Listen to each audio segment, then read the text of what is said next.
Hello guys, today I will be showing you how to turn off auto updates. If you find this video helpful, please do like and subscribe. So in order for you to turn off auto updates, all you have to do is go to your Google Play Store.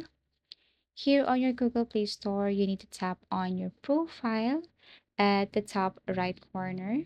Click this one right here. And once you tap your profile at the top right corner, you need to scroll down and tap on settings. Click settings. And then here, what you're going to do is you have to click or tap on again this network preferences. Click this one and you should see the option auto update apps. Now you have to scroll down again and tap on don't auto update apps. Tap this one and that's it.